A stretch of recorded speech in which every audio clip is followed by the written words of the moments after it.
What's up, guys? Welcome back. All right, really quick before we start, if you are new, make sure you subscribe to the channel, drop a comment down below. All right, today's video, every guy's favorite muscle group, chest.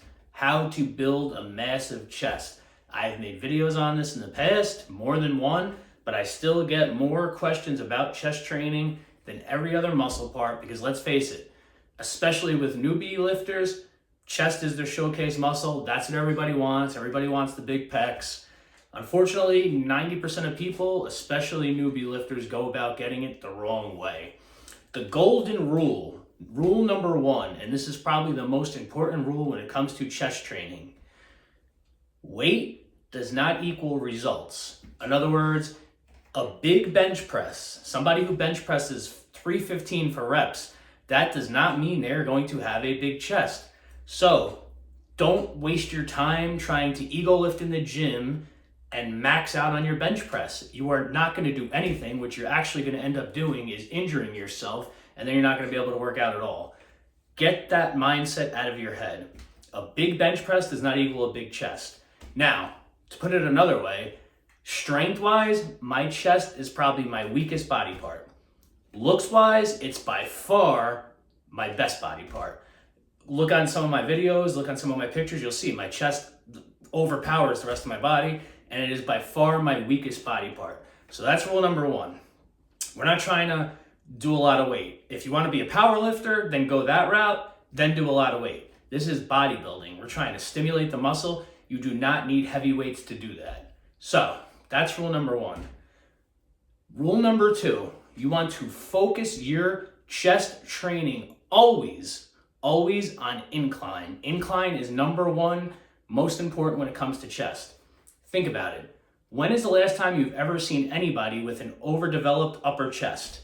Never. It's impossible. Never happens. Focus on incline.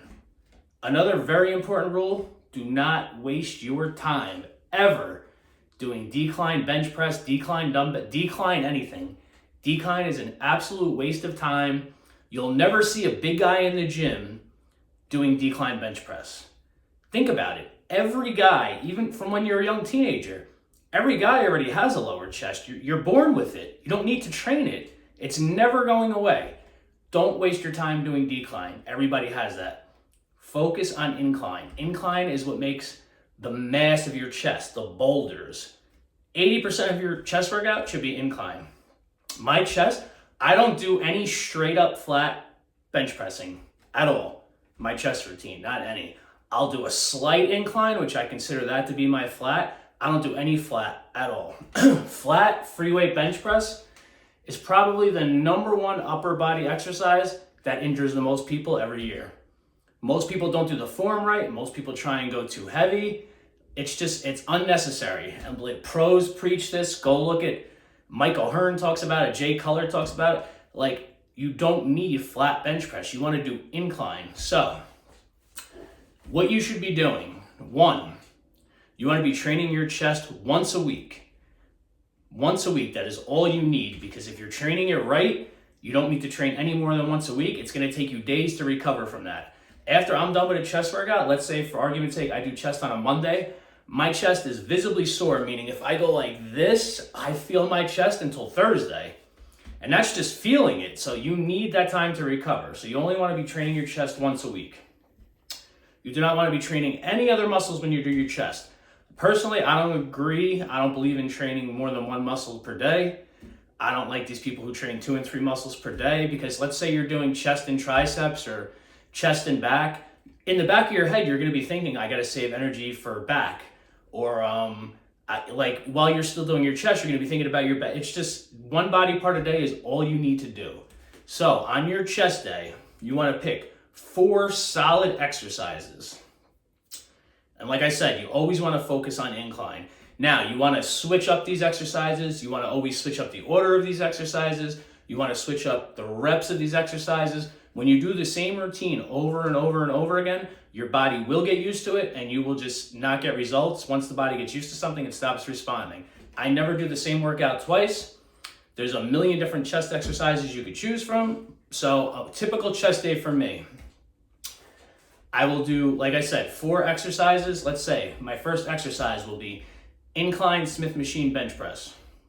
Now, for these exercises, you want to do 3 to 4 working sets per exercise. Working sets. Do as many warm-up sets as you need to, but actual working sets, 3 to 4.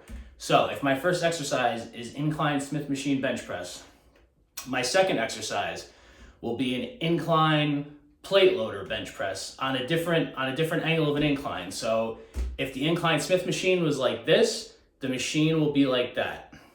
Third exercise, maybe I'll do hammer strength, another incline machine, but it'll be a very slight incline, and that is what I consider to be my flat. I only do 1 exercise that I consider to be flat on my chest day. Again, 3 to 4 working sets per exercise.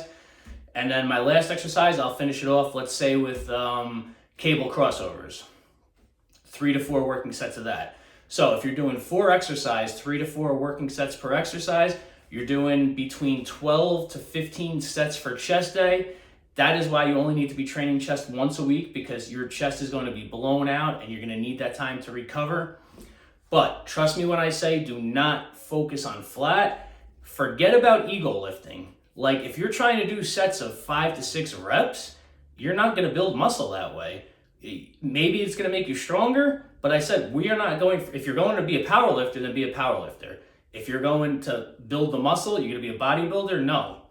We're not doing sets of 5 to 6. My average rep range when I'm doing chest, the lowest I'll go, maybe 8 reps, and I'll go up to like 12, 13, and if it's like cable crossovers or flies, I'll go up 15, maybe even 20. But you want to stimulate the muscle. We're not sets of 3 or 4, you're not going to grow muscle that way, and that is a big mistake I see a lot of people making. Like I said, I'll give you an example. A friend of mine, he could bench way more than me in the gym. Puts me to shame as far as strength. We take our shirts off, and my chest literally dwarfs his. So what are you trying to accomplish? Are you trying to get the strength, or are you trying to get the look? Because it's 2 different things. So if you're going for the look, do what I'm telling you to do. And another thing you want to remember, when you're training chest, always stretch. Stretch before, stretch during, and stretch after. By doing this, 1, it'll help prevent injury. 2, you're stretching your muscle, so you're allowing blood into the muscle, and it just keeps everything loose, and you always want to stay moving between sets. Stretching is very important. I don't see nearly enough people stretching. Every body part I'm training, I am constantly stretching before I work out and during my workout. Stretching is absolutely vital to working out. So, rule number 1, do not ego lift. Remember, if you can remember anything from this video, remember this. Big weights do not equal a big chest. You need to do a weight that's heavy for you, a weight that you're struggling to get 9, 10, 11 reps with. Not a weight that you're going to struggle to get 3 or 4 reps with. That might look good for a video, but it's just not going to build your chest. It's just simple fact. Trust me, I've been doing this forever.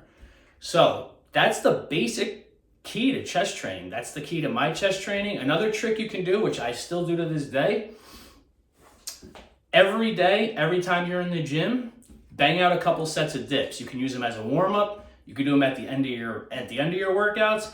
I do them to warm up. Like I'll get to the gym, I'll stretch. I'll usually open up with 2 to 3 sets of dips. By doing dips every day, like everybody knows, dips are a chest exercise. I mean, they work your triceps and your shoulders too, but if you are leaning forward with dips, flaring out your elbows, dips are an absolute chest exercise. They're an exercise most people don't do. You could do dips every day and you will see a massive difference in your chest. And it's not going to affect your chest day just by doing a couple sets of dips every day. That's a trick I've been doing for years and years and years. So keep that in the back of your mind if you want to try something a little bit different. But like I said, 4 exercises, 3 to 4 working sets per exercise. Keep the rep range between minimum 8 reps up to 12 to 15. And for fly movements, cable crossovers, that kind of thing, you could go up even as high as 20. And that's pretty much it. 1 day a week. And I guarantee you stick to this routine. Give it a try. 6 months, like consistently 6 months of doing this, and you will see a massive difference in your chest. Measure it, measure yourself before you start, and measure yourselves after 6 months. Take pictures every month, compare the 6 months to the first month. guaranteed 100%, you will see results from this routine. I've been doing this kind of chest training forever. And like I said, chest is my weakest body part. I don't work out for strength. I'm not a power lifter, but it is by far my biggest body part. So believe me, this will work. All right, guys, that's it for now. Let me know what you guys think. If you have any questions or anything like that, leave a comment down below, and I will see you guys on the next video.